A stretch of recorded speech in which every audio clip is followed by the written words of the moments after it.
Robert Campbell has gone deep into the Amazon rainforest, into a world of astonishing beauty, a land of ancient mystery, where he's made an amazing discovery. What is it you think you've got? I don't think. I know. You found the cure for cancer, and all you can say is, I know? There's just one problem. You did what? I've lost. Haven't you ever lost anything? Your purse, your car keys? Well, it's rather like that. Now you have it, now you don't. A miracle without proof is only a miracle. Now they must rediscover that miracle None of the new samples work. before it all disappears. We need help. Don't you presume to tell me how to follow up.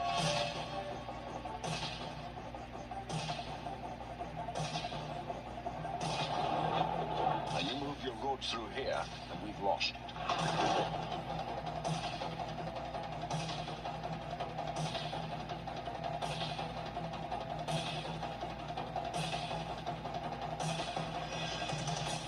Hollywood Pictures presents Sean Connery and Lorraine Bracco in a John McTiernan film, Medicine Man. He turned his back on civilization Now I understand why you don't want to leave. only to discover he had the power to save it. They obviously worship you. It's the other way around. Well, this was a terrible movie. I'm not even going to sugarcoat it or waste your time.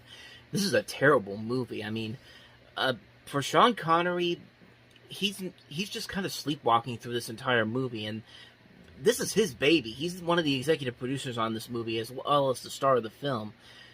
But Lorraine Bracco, who was so great in Goodfellas, and then she does this, where she's just given a completely lifeless performance. I mean, she's just the damsel in distress in this, and not even a good damsel in distress. It's just like, what happened to this woman? She was great in Goodfellas a few years ago. How did she go from Goodfellas to this? I mean, she's wasted in this movie.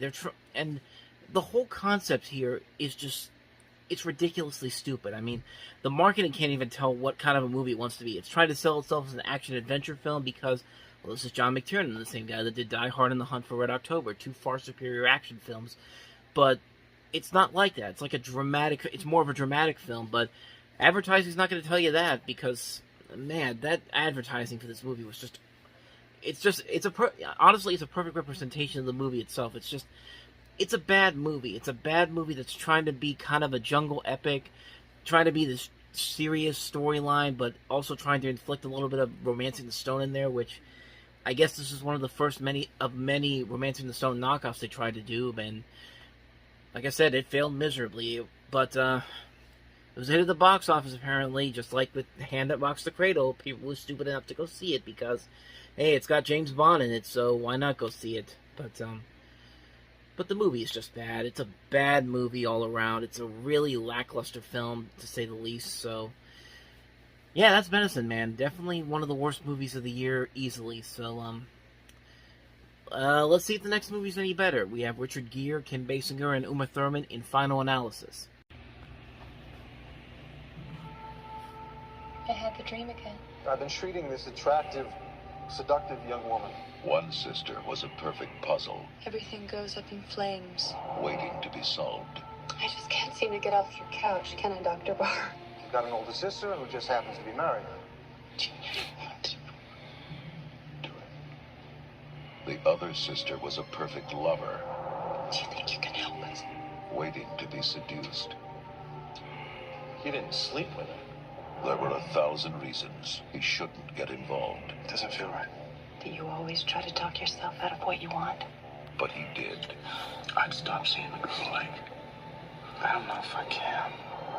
Isaac, I'm married. Yeah. You tried divorcing a Greek Orthodox gangster. I don't like people looking at my wife. Are you gonna help me? Or not? I wish there was something we could do to help Heather.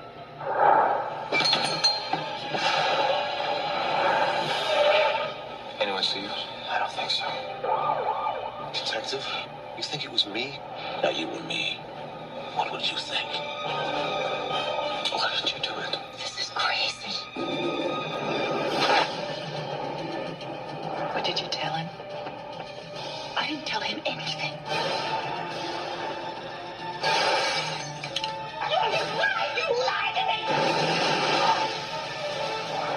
Richard Gere, Kim Basinger, Uma Thurman. Final analysis.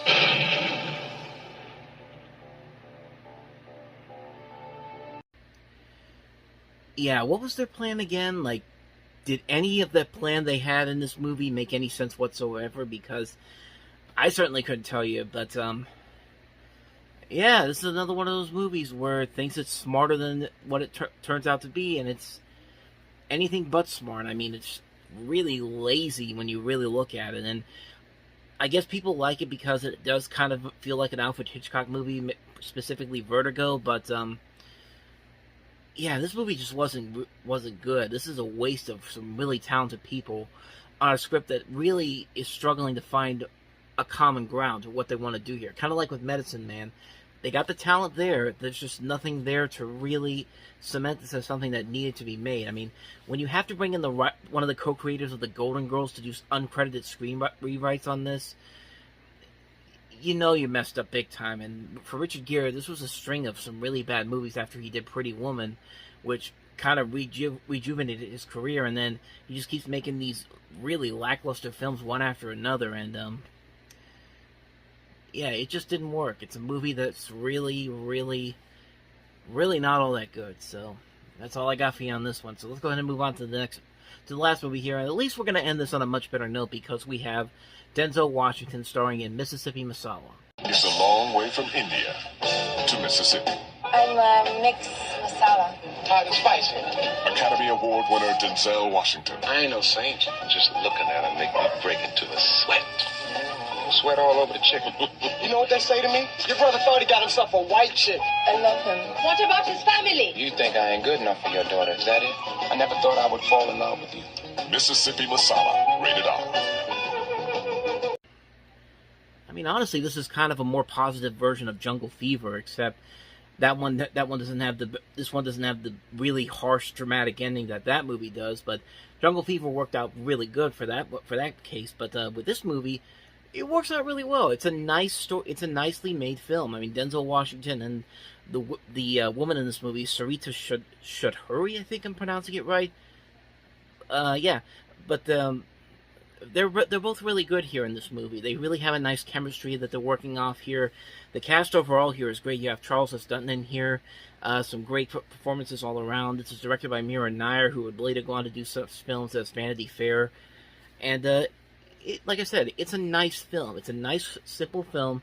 It doesn't have to do anything too big or too dramatic. It's just a nice slice of life that really...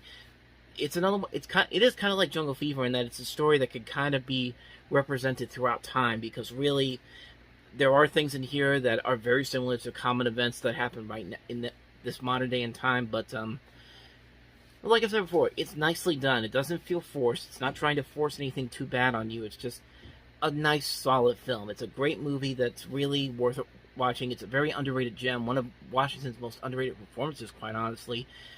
So I would say definitely check it out if you can. You can definitely find it on Criterion, because that's what I have. That's why I was able to watch this movie on Criterion. It's definitely worth a watch.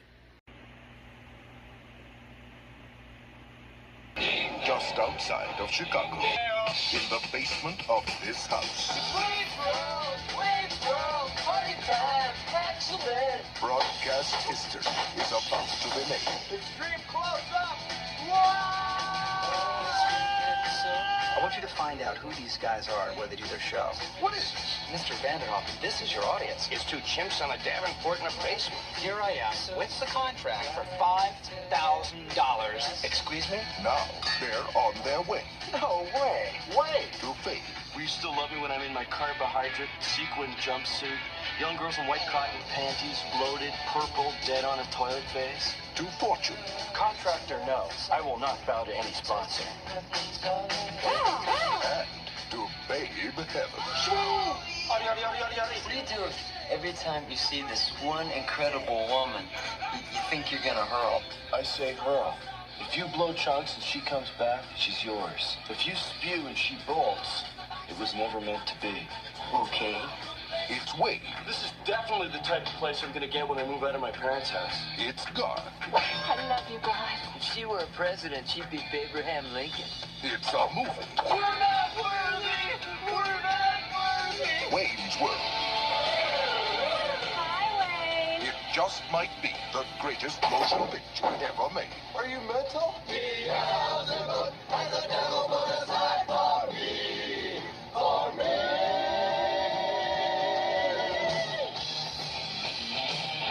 Wayne's World.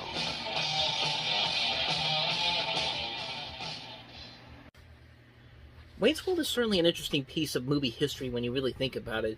It was actually the first sketch comedy movie to come from Saturday Night Live since the Blues Brothers in 1980. I mean, the Blues Brothers was a huge success back then. It actually kind of surprised me that Lorne Michaels and the people at SNL, the cast members that they had, never took the characters that they had on there and tried to make a movie out of them. They probably did, but they never really got past the development stage. But this was the first one in 12 years that they said this is worthy enough for a movie, and it made for, honestly, one of my all-time favorite comedies. I mean, really, there's nothing more that I can say about this movie that hasn't already been said about it. It's just a damn good movie. It's hilarious. It's very funny. Mike Myers and Dana Carvey have that great chemistry together as Wayne and Garth. It's so silly. It's ridiculous. It's one of the funniest comedies ever put together. I mean, it's not just a great transition of the SNL sketch to the big screen, but it's just a great comedy. And like I said before, Myers and Carvey work off each other so well.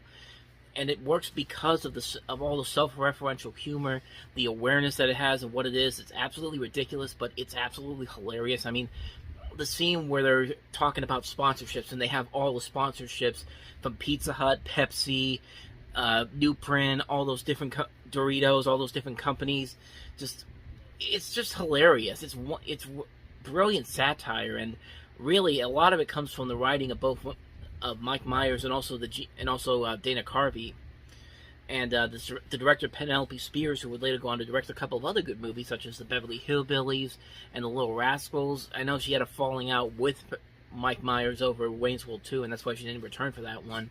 But I think they made amends on that. I don't know for sure, but you can definitely look it up. I think I do remember seeing somewhere that they did make amends on it. So, but yeah, really, what's more I can say about this movie that hasn't already been said? It's absolutely hilarious. The casting overall is just great. Not only do you have Myers and Carvey, but you also have guys like Rob Lowe. You have Brian Doyle Murray, Robert Patrick spoofing his character from Terminator 2, Chris Farley, Ed O'Neill. You got Ione Skye, Meatloaf, Alice Cooper, Tia Carrera, Laura Flynn Boyle. Just a phenomenal cast all throughout this movie. Kurt Fuller in here.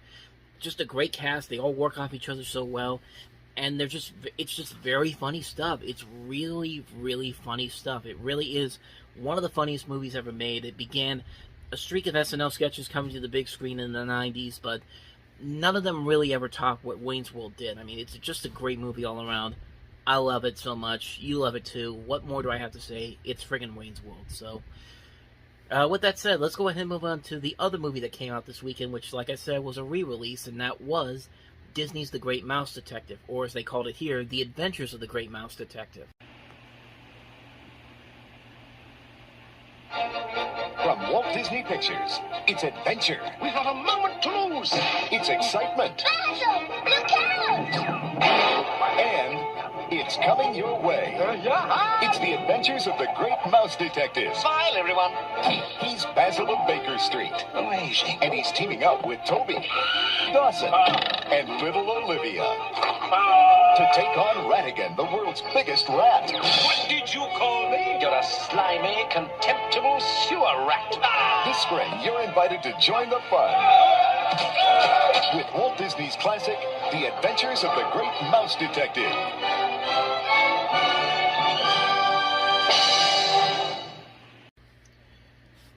Actually, this wasn't even the first time that an 80s Disney film got a re-release in the 90s. Supposedly, The Black Cauldron did, because there's a trailer online for something called Terror in the Black Cauldron, which is the re-release of obviously Black Cauldron, but I couldn't find any information on there. I couldn't really find any box office on it, so I don't know if that was a planned re-release that just never happened, because who wants to see The Black Cauldron on the big screen, especially after how badly it flopped. But when The Great Mouse Detective came out, it was a much better success. It unfortunately couldn't surpass An American Tail, which was another mouse animated film that came out that year, which you could probably say is a lot better than this movie is. But that's not to say anything bad about this movie in particular. This movie is really good. Like, this was the movie that kind of started up Disney once again, going back to. It started them getting back into the main frame of animation, because at that point, after the Black Cauldron, it was kind of their low point. I mean, when you lose to the Care Bears movie in 1985, you're doing something wrong. And for Disney to do that as well, but this movie definitely was a huge improvement on so many levels. I mean, it's probably one of the most exhilarating and exciting of the animated Disney movies that I had seen up to that point. It does a fantastic job focusing mainly on the hero Basil, voiced by Barry Ingram, and the villain, Professor Ratigan, voiced brilliantly by Vincent Price. They couldn't have picked better casting for those two. The chemistry they have together is excellent. The bad guy is just a fantastic villain. The banter they share, the egotistical sides they both have, the acting they do, it's just fun to watch. And I think the rest of the voice cast also does a very good job. And great music by Henry Mancini, who of course does the Pink Panther music. Great score. The animation in this is fantastic. This is an early indication of the truly great animation that would come from Disney later on down the road. Even with the early process of the computer animation circuit, there's a lot of computer animation blended in with some 2D animation that's really impressive to look at, and still kind of holds up to this day. And the movie wasn't afraid to go push the limits, man. Like, there are some moments in here that legitimately are scary. Like, they're downright terrifying. Like, for me, one of the scenes that one of the scenes I couldn't watch easily when I was a kid was when we get to the climax and Ratigan's just turning into this monster rat, and just the way the angles and the cameras just moving as he keeps transforming. It's just like, it's terrifying. It was terrifying to watch back then. I could watch it now, but those moments when I saw this as a kid still creep me out to this day. Like, even the opening scene of the movie where the little girl's father gets kidnapped by the bat.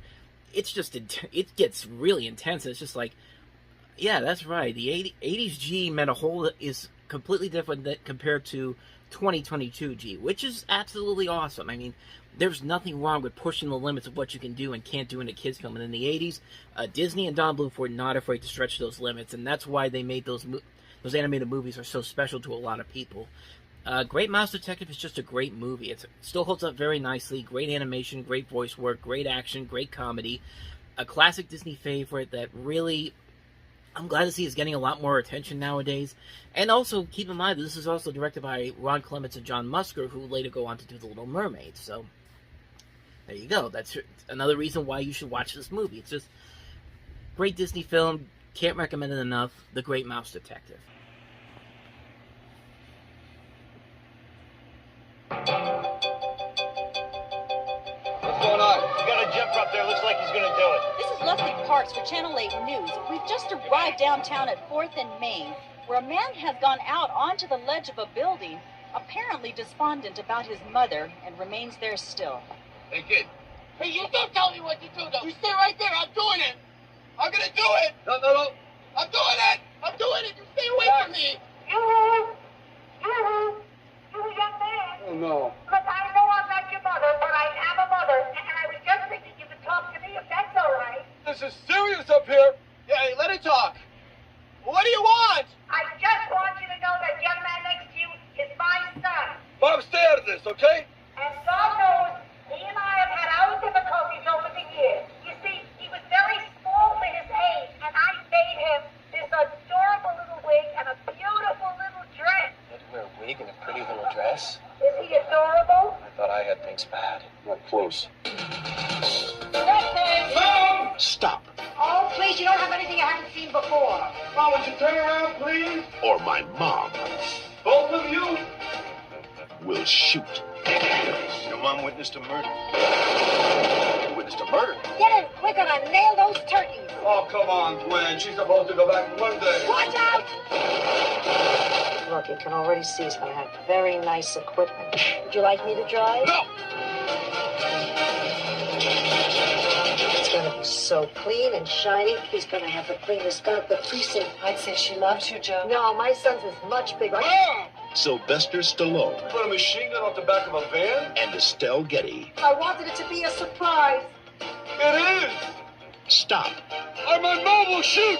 By the way, girls, Joe is still single. Officer, secure that megaphone! Excuse me, I think I'm ready to go back in now. Joe, wait to the crowd. Lee, Maker, stop! Tell you, the guy needs help.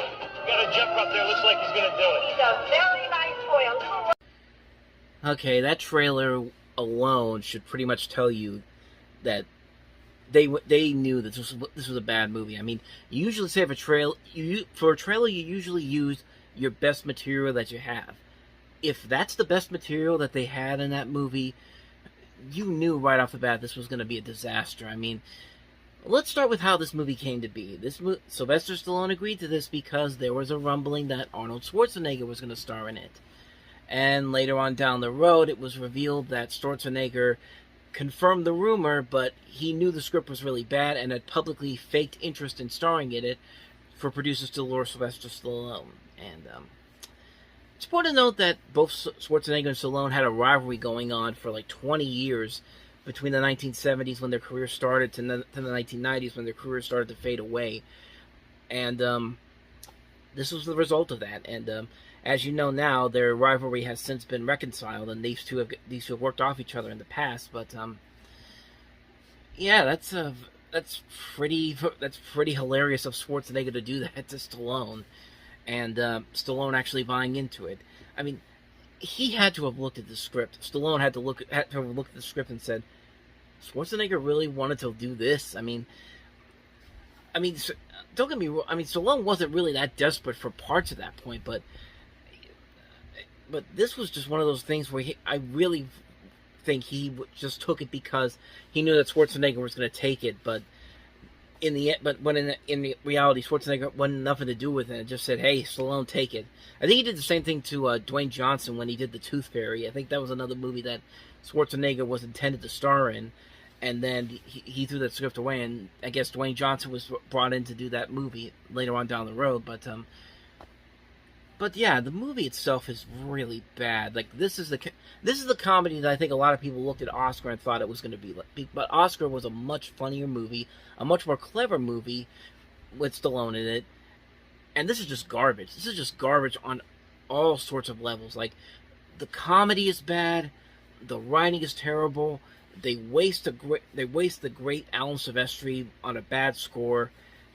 It's a horrible movie. It's a really, really bad movie, and just on so many levels. Like, an idea like this could work if the script was actually good, but the script was there was no way that the script that they actually shot was ever going to be good, regardless of who you got to star in it. Could have been Stallone, could have been Schwarzenegger, but either way, it wouldn't have worked on any level whatsoever. It's just, I mean, nothing more to say about this one. This is just a bad, bad movie, and everybody involved with it can agree on that front.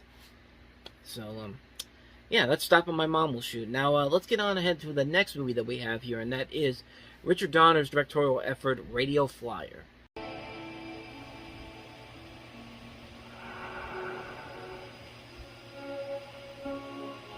Usually, Bobby was the one who thought up the idea.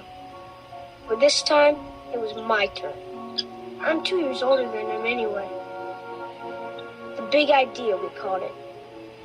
The biggest, scariest, best idea any kid in the history of all time ever had. We already had most of the stuff. We just had to get some plywood and some kites. And the map of the United States. F-L-Y-E-R. I can't believe it. I didn't see it before. It's time, Bobby. Bobby, you gotta go. You'll miss your launch window. You gotta go.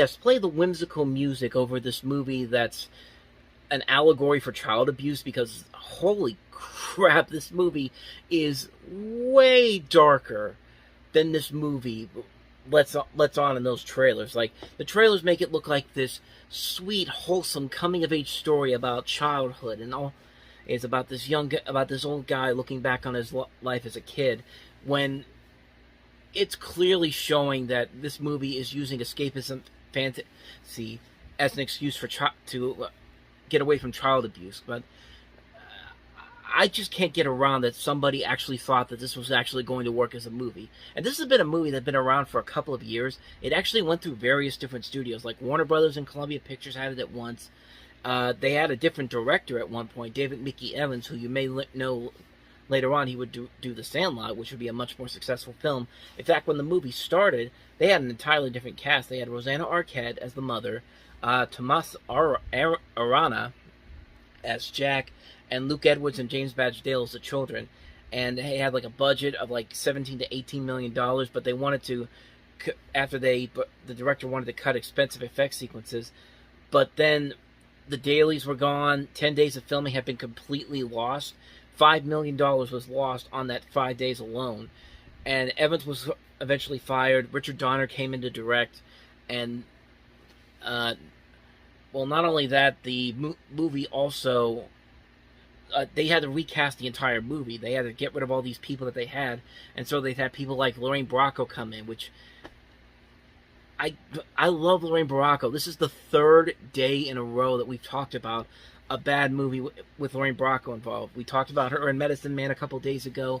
I did a talking about the movies, talking about her appearance in Pinocchio, which is a terrible movie, and now we're talking about Radio Flyer. It's just like, she picks a really bad script. She's a great actress, but she really, really picked some bad movies back then, and this is no exception. Like, oh, and on top of that, Tom Hanks is also in here. He has an uncredited appearance as the older Mike, and he actually narrates the story, and it's just like, and it got so weird that test audiences, when they saw this movie, they were confused by the ending, and reshoots led to them putting that prologue in there with Hanks in there. And it's just like, this movie is so disastrous on so many levels. I don't know what the hell they were thinking. Like, they should have stopped making the movie at first before they could figure out a better way to tell the story. But it's just like, but they're just like, no, we're just going to keep going. I mean, we're just going to, let's completely ignore the fact that this movie is about using fantasy to get away from child abuse. I mean, that's really the one thing you take away from this movie. This movie has so many dark elements to it that make no sense whatsoever. It reminds me so much of Sucker Punch in a way. Like, that movie was also kind of like using fantasy and sci-fi and dreaming of getting away from these people abusing these other people. But that was with older girls in that one. This one's with little kids, and there's just nothing to it. There's just no point to it, and there's no resolution for it except that Bobby succeeds. The kid in this movie succeeds evading his stepfather forever, and that's the true ending of the movie. And it's just like, you don't know that. Like, you don't know. It's like you didn't do a good job of explaining any of this story whatsoever, and it's a mess of a movie. It's a mess of a film, and the Radio Flyer company really ought to be ashamed of themselves for putting their name on such a disastrous project. Yeah, this is a horrible, horrible movie. Just bad on so many levels. Just a terrible script. It should have been just, they should have just started from scratch all over again until they actually made something that is what am I trying to say here? They should have made a movie that was much closer to what that trailer was supposed to be about, not whatever the hell this movie became. But I guess on a positive note, it did give us Elijah Wood and Joseph Mazzello, who went on to become child stars of their own after that. So I guess there's something there. But yeah, this is a bad movie. Radio Flyer is just a mess of a film on so many levels. With that said, let's go ahead and move on to the next movie, and it is Nora Ephron's directorial debut after she wrote When Harry Met Sally. This is Julie Kavner in This Is My Life.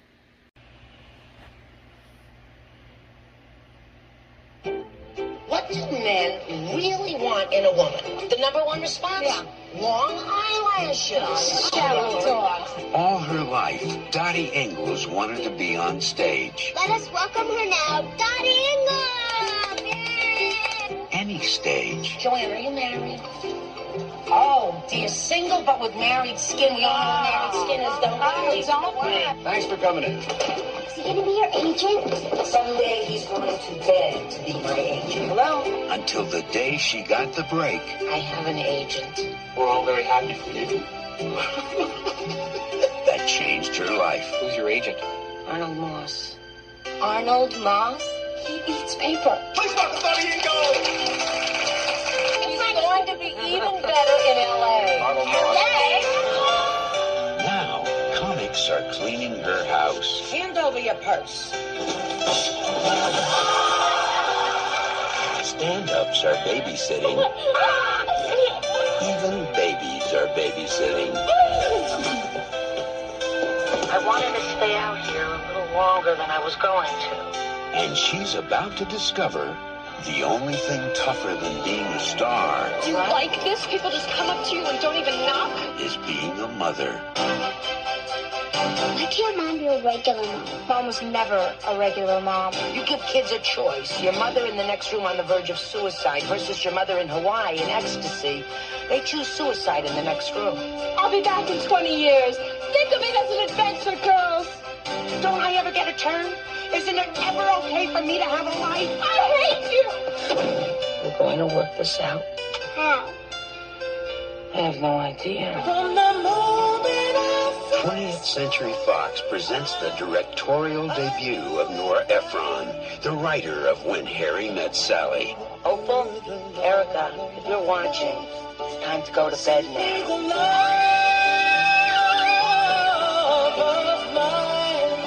This is my life. Of course, Julie Kavner is Marge Simpson on The Simpsons, and Nora Ephron, as I said, was the writer of When Harry Met Sally. She also wrote Silkwood. Other movies she wrote include Heartburn, Cookie, My Blue Heaven. This was her first movie as a director, and needless to say, I would say that she would have directed better films after this. The next movie she did was a million times better than this movie, Sleepless in Seattle. And then there was a little bit of a lull there, but then she kind of then at the end of the decade, she had You Got Mail, which was a big success. And, I mean, she's had a mixed success as a director. And this movie, there is some promise to it because of the fact that it has Kavner in there as a lead, which is something that, it's a rare feat for her because, I mean, she's proven she could be a really good supporting actress in movies. But as a leading actress, though, well, I'll give her this, though. It's not her fault that the movie is not as good as it should be. But, it just, the script doesn't really do anything to really distance itself from similar movies. Like, I think a movie like Punchline with Tom Hanks and Sally Field kind of did this a little bit better. I know a lot of people really don't like that one, but I thought it was alright. But again, this is one of those movies that had those weird production histories. This was actually at Columbia Pictures, but John Peters, who was the head of Columbia Pictures at the time, was asked if he read the script by Ephron, and he said, "I've made over 60 movies. I don't have to read a script to know whether it works or not." Which, yeah, you can kind of tell why this movie didn't really pan out that well, because the script really isn't anything new or exciting whatsoever. And I mean, the pieces are there. There's a great cast involved in this. You've got Kavner, as I mentioned, Samantha Mathis, Gabby Hoffman, Carrie Fisher, Dan Aykroyd's in here, Kathy Najimy, and Estelle Harris is also in here. The music of Carly Simon, who also did the music for Postcards from the Edge, and of course won an Oscar for Working Girl. And then Nora Ephron, who's proven to be a decent director as well as a great writer over her career. And it just doesn't work. I mean, there's no real conflict here. There's nothing really all that exciting here. It's just kind of a bland movie. And really, that's probably the best way to describe this movie. It's pretty bland. The pieces are definitely there for something maybe good, but there's just nothing there. It's a movie that you instantly forget about the minute it's over. And it's not something you really want to rush out and see again, which is a shame because, like I said, the pieces are definitely there for something incredible, but it just doesn't work overall. It's a movie that's mostly forgettable, and it's a shame, too, because of the talent involved here. So, this is my life, not much of a good movie. So, let's go ahead and move on to the last movie, and that is John Mellencamp starring in Falling from Grace.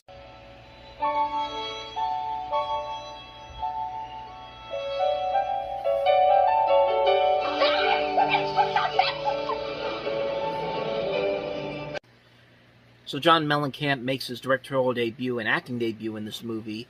The script is based off of a story by the author of Lonesome Dove, Larry McMurtry. The story basically is kind of a semi-autobiographical film about Mellencamp's real life.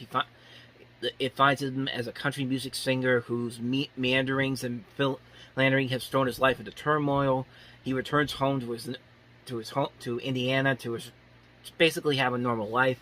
Instead, he takes up with an old lover, ignoring his loving wife and duplicating the lifestyle of the womanizing father, played by Claude Akins. And I had to get that from IMDb because honestly, I really don't know too much about this particular film because I haven't seen it. I can't really comment on it way too much, but I mean, I've heard some decent things about it, and I've seen some clips of it whenever. I can't remember if it was even in Roper when they had John Mellencamp on as a guest critic whenever Roger Ebert was out with the cancer that kept him from returning to the show, and they showed a clip from this, and from the clip I saw, it wasn't too bad, and I don't know, maybe it could be worth something. I've seen John Mellencamp actually be a decent actor in some stuff before, and what he does here doesn't look too bad, so maybe one day I'll definitely check it out, but as of right now, I can't really comment on it too much because I haven't seen it, but it's got some potential, so I could easily see this possibly working, and it's honestly probably going to be the best of the three of the movies that we looked at this week, honestly. So yeah, that's Falling from Grace.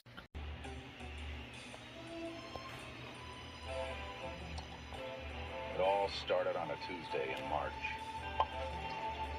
If George hadn't introduced me to Alice... Let's not do anything cheap and meaningless. What do I owe you? She hadn't been so spectacular. Maybe I wouldn't have gotten so loaded that night. 10 minutes. I'll be as good as new. And none of this would have happened. Something's happened to the Magnascopics facility in Santa Mira. Next thing I knew, I went from high profile to no profile. What have they done to me? Wait a minute, who are you guys? Keep your mouths shut, all of you. You're in a state of molecular flux. If you want to live, you're going to have to trust us. Where have you been? Everybody's looking for you. I'm here. Sort of. I want my molecules back! Now there's a price on my head. The single most exotic intelligence asset on the planet is ours. I don't sleep well. I can see through my eyelids, I can see through the top of my head. But I'll never sell out. Think of the adventure we could have together. Oh. Yeah, we can go to Frontierland. Don't be afraid. It's me, Nick. You want to sit down? If not for Alice, We're the only people that can give you your life back. I'd be lost forever. You have a face again. You don't have any body makeup, do you? Dropped about 10 pounds. But I'd look great naked. Alice, go away! She saw me through it all. I got him. Nick, I love you! Chevy Chase. Morning. Morning. Daryl Hannah. Wait, how am I going to tell my mom about this? Just tell her you met a guy. Could be serious. He's transparent. Memoirs of an Invisible Man. A John Carpenter film. You know, time and time again, we've been given the proof that directors can also direct both horror and comedy. Like John Landis is a perfect example. I mean, some of the best horror films as of late have come from people with a comedy background. Jordan Peele, for example. John Krasinski with the Quiet Place movies. And even recently, there's been a lot of good word of mouth about Barbarian, directed by Zach Krager of The Whitest Kids You Know. But it's sad for me to say that John Carpenter is sadly no John Landis. I mean, he's a great director, fantastic director. Most of his stuff that he's made has been really good. Halloween, The Thing, just so many great movies to his name. And really, this was a major missed opportunity. I think the trailer showed off a lot of potential for what this could have been. This was when Chevy Chase was still popular. John Carpenter was still a reliable name. His last film, They Live, which was a big hit. Really, you didn't think this could go wrong. And I mean, this movie was also at one point going to be directed by Ivan Reitman, which would have been very interesting to see, especially after he had done Kindergarten Cop, but of course that didn't happen. And one of the problems with the movie is that it definitely doesn't feel like a John Carpenter movie. You're trying to combine a Carpenter film with something that Chevy Chase would do, and it just doesn't blend together very well at all. Some of the positives I have for this, the visual effects in this movie are really impressive. It's Industrial Light and Magic putting a lot of time and effort into this, and it really does hold up even after 30 years. And really the biggest problem, I think the cast in this movie doesn't really work all that well. They have a really good cast here. You've got Chase, of course, Dale Hannah, Sam Neill, pre-Jurassic Park. They're doing the best with the material given to them, but the script doesn't really give them a lot to work with. They're just there to play basic characters. And for the most part, Chase and Hannah's relationship, their chemistry, works pretty well. And I would honestly say it's one of the strongest points of the film that really works. But the script really is a major problem. They take a potentially brilliant new take on the Invisible Man and just kind of take the cheap way out. It's not like it's trying to be safe and marketable to people. And you have some great writing people on here. Dana Olson wrote The Burbs. Later would go on to write George of the Jungle, which is one of the better adaptations of a TV series. William Goldman, an Oscar-winning writer for Butch Cassidy, The Sundance Kid, All the President's Men. He wrote The Princess Bride. Two very solid writers, and it really just feels like they're just cashing a paycheck here. And like I said before, it's John Carpenter not really seeming like the right fit for this type of film. Maybe if he got somebody like Reitman or John Landis to do this, probably would have worked a lot better. But, I mean, to the movie's credit, it's not terrible. It's definitely a lot better than Chase's last February film, which was Nothing But Trouble, which is an abomination on so many levels. There is effort being put into this. I just don't think it worked out as well as I think they wanted it to. It's a major missed opportunity. It's a movie that I'm glad I saw it. I thought it was somewhat decent, but it's definitely very forgettable. It's like, as soon as I watched it, I immediately forgot about it afterwards. It's just like, it's not one that's going to warrant a lot of rewatchability, but, I mean, I'm glad I saw it once, but I'm probably not going to watch it again anytime soon, so. That's Memoirs of an Invisible Man. Let's go ahead and move on to the next movie, and that is Gate 2. The first time was just a warning.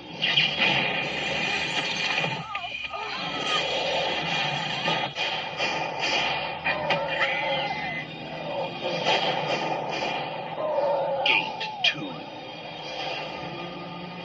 The problem wasn't that we opened the gate. The problem was that we didn't do it right. Demonology. Evil against evil. Interdimensional contact with beings whose power can be used for anything you want. Anything. Stay inside the circle! It's working! This time, it's not coming through your backyard. Oh my God! This time, it comes through you.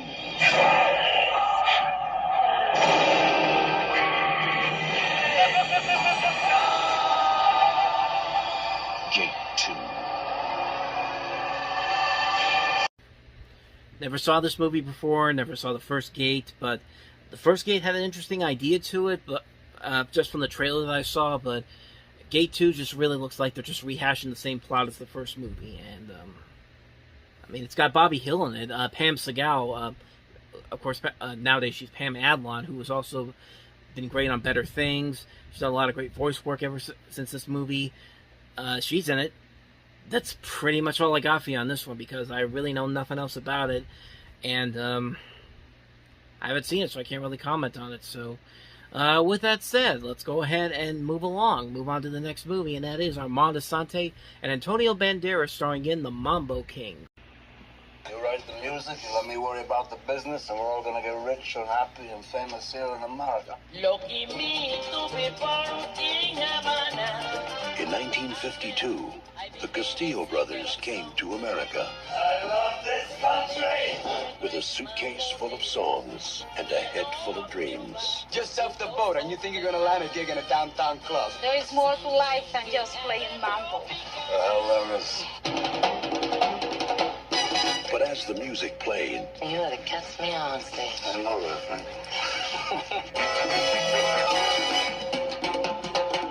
and the rhythms pounded, Have a Havana with me, Cesar. Let's see how Fernando Perez can take the Mambo Kings to the top. Passions raged in my own way. I have loved you. You really don't know how lucky you are to have a woman like Dolores. Tempers flared. Why do I always have to do what you want? And only their music could keep two brothers. You sign with me, mi amigo, and your future is gold.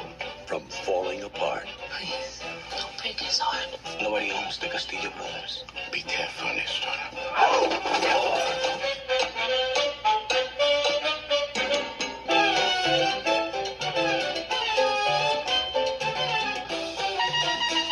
From the Pulitzer Prize-winning pages of the steamy and controversial bestseller, The Mambo Kings. You know, honestly, this is kind of an underrated gem. I don't think this director has done anything of noteworthy after this movie. This director, Arnie Glimcher, I think I'm pronouncing that name right. He did Just Cause, which I can't remember who was in it. Sean Connery and Lawrence Fishburne. That's probably his biggest movie that he made as a director after this movie. But then after that, he just kind of disappeared. He made one more movie in '99, and then he hasn't been heard from since. I don't know if he's passed away or just hasn't gotten any filmos since then. But he did a pretty good job with this movie. He has a great casting in here with Armand Assante and Antonio Banderas. You also have Kathy Moriarty in here. The music overall is very nicely done. The visuals are very nice. It's a nice little film. It's a movie that doesn't really get a whole lot of attention. One of its songs, Beautiful Maria, My Soul, got a nomination for an Academy Award, which, if you heard that song, it's actually really good. So, yeah, this is definitely a movie that's very underrated. It's a movie that I think people should find it if you can. I'm sure you can find it on streaming somewhere for free, or maybe on DVD, but I'd say definitely check it out. It's definitely a very underrated movie, and it also kind of shows Antonio Banderas is like how he started his potential as an actor, because I think this was one of his earliest movies that he was in before he broke out into stardom in the 90s. So, yeah, I'd say definitely check out the Mambo Kings if you can. So, let's go ahead and move on to the next movie that we have here, and that is Liam Neeson and Laura San Giacomo in Under Suspicion. Is this your gun? I said, is this your gun, Mr. Aaron? If Tony Aaron is guilty, you owe people a lot of money. So what? I owe money. That's not a crime, is it? He's going to hang. What is your current profession? I'm a private detective. You're a witness. And what does the majority of your work consist of? I do a lot of matrimonial work.